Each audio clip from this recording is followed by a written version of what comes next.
নমস্কাৰ বাস্তু আছা অনুষ্ঠানলৈ আপোনালোক সকলোকে স্বাগতম জনাইছো। আশা কৰো আপোনালোক সকলো ভালে আছে, কুশলে আছে, মংগলে আছে। আজি আপোনাৰ আলোচনাৰ বাবে লৈ আহিছো এটা অতি গুৰুত্বপূৰ্ণ বিষয়বস্তু যে এই কেইবিধ সামগ্ৰী দান কৰক মন্দিৰত। বেয়া ভাগ্যও হয়, আপোনাৰ বেয়া ভাগ্যও সম্পূৰ্ণ ফুলিবলৈ বা ভাল হ'বলৈ আৰম্ভ কৰিব। এটা ভাবিব নোৱাৰা বিষয়বস্তু, প্ৰতি ঘৰ মানুহে জানিব লগা এটা বিষয় যে কি বস্তু, কি সামগ্ৰী, কি মন্দিৰত কেনেকৈ কেতিয়া আপুনি দান কৰিলে আপোনাৰ বেয়া ভাগ্যও ভাল হ'ব পাৰে। আমাৰ মূল বিষয়বস্তুলৈ আগবঢ়াৰ আগতে আপোনাক সকলোকে জনাইলো কিতাপৰ কথা। ইতিমধ্যে সকলোৱে গমেই পাইছে আমাৰ দ্বাৰা ৰচিত বাস্তুশাস্ত্ৰৰ ওপৰত দুখনি গ্ৰন্থ। প্ৰথমখনি গ্ৰন্থ বাস্তুশাস্ত্ৰৰ পৰিঘেৰে সলনি কৰক আপোনাৰ ঘৰখন, আৰু দ্বিতীয়খনি গ্ৰন্থ বাস্তুশাস্ত্ৰৰ পৰিঘেৰে সৌভাগ্যশালী কৰক আপোনাৰ ঘৰখন। হয়, এই দুখন গ্ৰন্থ বৰ্তমান অনলাইন যোগে এভেইলেবল আছে। অফলাইন যোগে বা অসমৰ কোনো কিতাপৰ বিপণীত এই গ্ৰন্থ ক্ৰয় কৰিব নোৱাৰিব। আমাৰ স্ক্ৰীনত যি নাম্বাৰ দিয়া আছে ফোন কৰিব নালাগে, হোৱাটছআপ যোগে আপোনাৰ নাম আৰু সম্পূৰ্ণ ঠিকনা আমালৈ প্ৰেৰণ কৰি যোন য'তে আছে নিজ ঘৰত থাকিয়ে আপুনি কিতাপৰ এটা কপি সংগ্ৰহ কৰিব পাৰিব। ইতিমধ্যে অসমৰ শত সহস্ৰজনে এই কিতাপ ক্ৰয় কৰি নিজৰ ঘৰখন বাস্তুসন্মত কৰিছে, শাস্ত্ৰসন্মত কৰিছে। এতিয়া আহক মূল বিষয়বস্তু। আজিৰ বিষয়বস্তু কি? মন্দিৰত দান কৰক এই কেইবিধ সামগ্ৰী। ইয়েছ, বেয়া ভাগ্য, বেয়া দিনো আপোনাৰ অতি কম দিনৰ ভিতৰত সলনি হ'বলৈ আৰম্ভ কৰিব। চাওক, মই আজি স্পেচিফিক 6টা পইণ্ট জনাম। 6টা বেলেগ বেলেগ মন্দিৰত কি ধৰণে দান কৰিব লাগে। চাওক, আপোনালোকে সকলোৱে জানে আমি ভাল দিনত আমি ভগৱানক পূজা কৰোঁ নে নকৰোঁ, কিন্তু বেয়া দিন যেতিয়া আমাৰ জীৱনলৈ আহে আমাক কিন্তু ভগৱানৰ অস্তিত্বৰ বিষয়ে আমাক খুব গভীৰভাৱে অনুভৱ কৰে যে এনেকুৱা এজন আছে, নেদেখা এজন, যাৰ দ্বাৰা আমাক গোটেই পৃথিৱীখন পৰিচালিত হৈ আছে। কাৰণ চব আমাৰ কৰ্মৰ ওপৰত আমাৰ নিয়ন্ত্ৰণ থাকে, ফলাফলৰ ওপৰত নিয়ন্ত্ৰণ নাথাকে। আমি কৰা বহু কৰ্মৰ ভুলবশতঃ আমি তাৰ সুফল নাপাওঁ। চ' আমি ভগৱানৰ ওচৰত, নেদেখাজনৰ ওচৰত, সেই সৰ্বশক্তিমানজনৰ ওচৰত বিভিন্ন প্ৰকাৰে আমি গভীৰ বিশ্বাসত লওঁ, তেখেতক প্ৰাৰ্থনা কৰোঁ। কিয়? যে আমাৰ জীৱনত যাতে ভাল হয়, বেয়াখিনিৰ পৰা আমি মুক্ত পাব পাৰোঁ। চাওক, বেয়া দিনত সকলো মানুহেই ভগৱানৰ অস্তিত্বত বিশ্বাস নকৰা মানুহেও কিন্তু বেয়া দিনত ভগৱানৰ শৰণাপন্ন ল'বলৈ আৰম্ভ কৰে। প্ৰত্যেকেই জানক সেইটো কথা। মই 6টা মন্দিৰৰ কথা জানো। এইকেইটা মন্দিৰত চাওক, আমাৰ সমাজত বিভিন্নজনে বিভিন্ন দেৱ দেৱী ভগৱানক বিশ্বাস কৰে। সেয়া আপোনালোকৰ ব্যক্তিগত কথা। আপুনি বিষ্ণু ভগৱানক পূজা কৰে নে, শিৱক কৰে নে, হনুমানক কৰে নে, লক্ষীক কৰে নে, কালীক দেৱ মাতাক কৰে, এইটো আপোনাৰ কথা। কিন্তু মই আজি 6টা মন্দিৰৰ কথা জনাম। এই মন্দিৰ কেইটাত আপোনালোকে এই কেইবিধ সামগ্ৰী দান কৰিব লগা আছে। চাওক, মই যেতিয়া দান বুলি কৈছো, সেই মন্দিৰত গৈ মই মন্দিৰটোৰ কাৰণে দান কৰাৰ কথা কৈছো। ইয়েছ, প্ৰত্যেকে মনত ৰাখক। কাৰণ কি হয় যে বহুতে মন্দিৰলৈ গ'লে সেই মন্দিৰটোত থকা নিডি পাৰ্চন, ভিক্ষাৰী, মগনীয়াক দান কৰাটো কথা কোৱা নাই। অৰ্থাৎ আপুনি আজি মই যি কেইবিধ সামগ্ৰীৰ কথা আপোনাক উল্লেখ কৰিম, সেই মন্দিৰটোৰ কাৰণে, সেই মন্দিৰটো কামত অহাৰ কাৰণে দান কৰাৰ কথা কৈছো। মই পোনপ্ৰথমে এইটো বস্তু স্পষ্ট কৰি লৈছো। প্ৰথম, শিৱ মন্দিৰৰ শ্ৰেষ্ঠতম দিনটো কি? সোমবাৰ। প্ৰত্যেকেই জানে আটাইতকৈ শুভ সময়টো কেতিয়া? শাওণ মাহ। তথাপিও গোটেই বছৰটো কৰিব পাৰে। শিৱ মন্দিৰত আপুনি কি দান কৰিব আপোনাৰ বেয়া দিন অন্ত পৰিবলৈ? চাওক, পিতল বা তামৰ ঘট এটা যদি আপুনি শিৱ মন্দিৰৰ কাৰণে দান কৰে ন, ই অত্যন্ত ভাল। ঘিউ আপুনি মন্দিৰত বন্তি জ্বলিবলৈ যদি ঘিউ দান কৰে শিৱ মন্দিৰত, আৰু পানী ঢলা এই কাৰ্য কৰিবলৈ যদি আপুনি সেয়া ঘট তামৰো ঘট হ'ব পাৰে, পিতলৰ ঘট হ'লে বাৰু চবচে বেষ্ট হয়।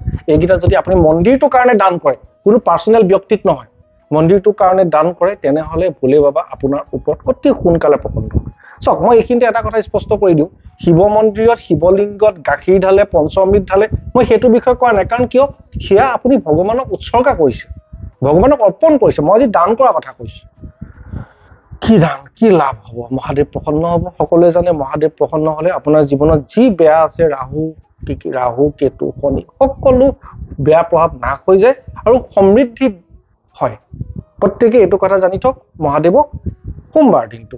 ছেকেণ্ড, বজৰংবলী, হনুমান। কোনটো বাৰ? মংগলবাৰ। মন্দিৰত কি দান কৰিব? ৰঙা পতাকা।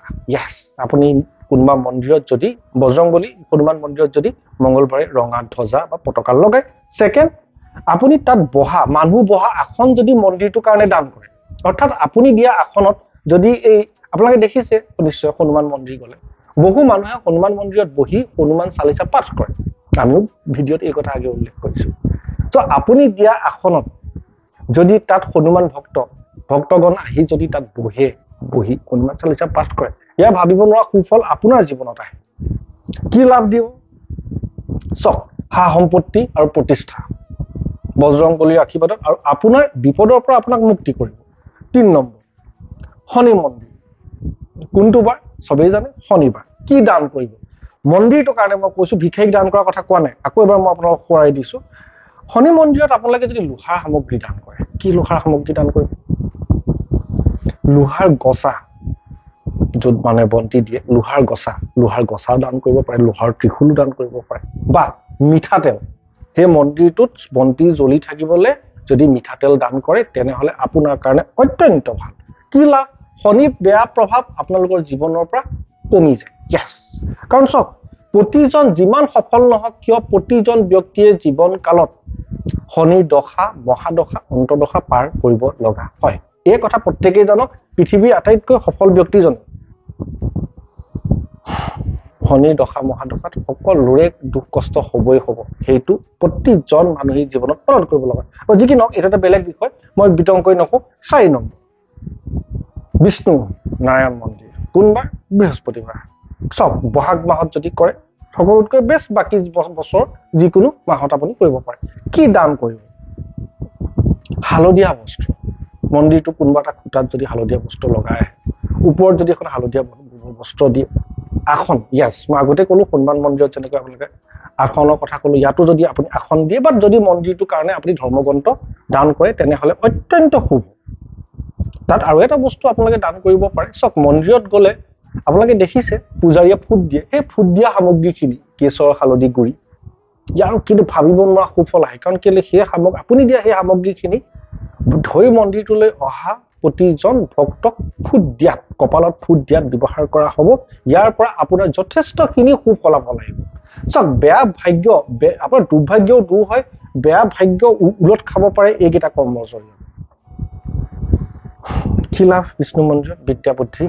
বিদ্যা আৰু বুদ্ধি দিয়ে, চাকৰি পোৱাত সহায় কৰিব, ব্যৱসায় বাণিজ্য সম্প্ৰসাৰণ বা বৃদ্ধি হোৱাত আপোনাক সহায় কৰিব। 5 নম্বৰ, মা দুৰ্গা মন্দিৰ। কেতিয়া যাব? শুক্ৰবাৰ।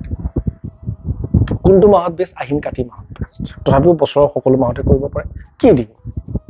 চাওক, আপোনালোকে মা দুৰ্গা মন্দিৰত, দুৰ্গা মাৰ মূৰ্তিটোত আপোনালোকে দেখিছে সম্পূৰ্ণ আভূষণ পৰিধান কৰি থাকে, কাপোৰৰ পৰা হাতত পিন্ধা খাৰু, কাজললৈকে। এই আভূষণৰ সামগ্ৰীখিনি যদি দুৰ্গা মন্দিৰত আপুনি অৰ্পণ কৰে, আপুনি দিয়া সামগ্ৰীৰ পৰা যদি এই অলংকাৰ, তাৰমানে মা দুৰ্গাই যিটো পৰিধান কৰি থাকে, দেখিছে আপোনাৰ বস্ত্ৰ থাকে, ফুট থাকে, কাজল থাকে, চুৰি থাকে বা অন্যান্য ইত্ৰ থাকে, এই বস্তুখিনি যদি আপুনি দিয়া বস্তুখিনিয়ে যদি মা দুৰ্গাৰ যদি এইটো তাত ব্যৱহাৰ কৰা, সাংঘাতিক সুফল পাব পাৰে। কি লাভ? আপোনাৰ মাংগলিক দুখ খণ্ডন হয়, সুখী সাংসাৰিক জীৱন যদি আপোনাৰ বেয়া চলি আছে, সেয়া হাম কাটে, তথা ধন টকা পইচা অহাত আপোনাক সুবিধা কৰে। 6 নম্বৰ আৰু অন্তিমটো, মা কালী মন্দিৰ। কোনবাৰ? শনিবাৰ। সকলোৱে জানে। এতিয়া চাওক, মই ইয়াত এটা কথা কওঁ হা, যদি অমাৱস্যাৰ নিশা মা কালী মন্দিৰত মিঠা পাণ, ডালিম আৰু জাইফলটো অসমীয়াত কি কয় মই নাজানো, জাইফল বুলি ক'লে ইণ্টাৰনেটত আপোনালোকে দেখাই পাব। এই 3টা বস্তু যদি দান কৰে বা গুড়ৰ ভোগ দিয়ে, ভাবিব নোৱাৰা বিষয়, ভাল ৰিজাল্ট আহে। মন্দিৰটোৰ কাৰণে হ'ব লাগিব, আপুনি দিয়া বস্তুখিনি মন্দিৰটো কামত ব্যৱহাৰ কৰিব লাগিব। ধৰি লওক, মন্দিৰটোলৈ যোন ভক্ত আহে, আপুনি দিয়া বস্তুখিনি যদি সেই ভক্তখিনিক আপুনি দিয়া ভোগ, ডালিম হওক, জাইফল হওক, এইকেইটা যদি দিয়ে, তেন্তে সাংঘাতিক সুফল আহে। শত্ৰু নাশ, যিমান বিপদ আপদ আছে সকলো নাশ হয়। কাৰণ মা কালী আপোনালোকে জানে কলিযুগত মানে যাৰ প্ৰভাৱ সকলোতকৈ বেছি, তাৰ ভিতৰত হনুমানৰ দৰে মা কালীও পৰে। কিন্তু গতিকে মই আজি 6টা মন্দিৰত 6গৰাকী বেলেগ বেলেগ দেৱ দেৱীক কি ধৰণে আপোনালোকে দান কৰি মন্দিৰটোৰ কাৰণে দান কৰি আপোনাৰ বেয়া ভাগ্য আপুনি ফুলাব পাৰে, জাতিষ্কাৰ কৰিব পাৰে। আশা কৰোঁ আজি ভিডিঅ'টোৰ মাধ্যমত এটা অতি গুৰুত্বপূৰ্ণ বিষয় জনাব পাৰিলে। যিমান পাৰে ভিডিঅ'টো শ্বেয়াৰ কৰক, অসমৰ চুকে কাণে শ্বেয়াৰ কৰক। যিমানেই মানুহে জানিব সিমানেই উপকৃত হ'ব। আপুনি শ্বেয়াৰ কৰা এটা ভিডিঅ'ৰ পৰা এজন মানুহ বা এটা পৰিয়াল যদি উপকৃত হয়, সেয়াটো এক ডাঙৰ পুণ্য, যি আপোনাৰ জীৱনত সংযোজন হ'ব। আমি সকলো জীয়াই আছো কিয়? পুণ্য অৰ্জন কৰিবলৈ, পুণ্য সঞ্চয় কৰিবলৈ, আৰু আমাৰ জীৱনত এটা পুণ্য সংযোজন কৰিবলৈ। ধন্যবাদ।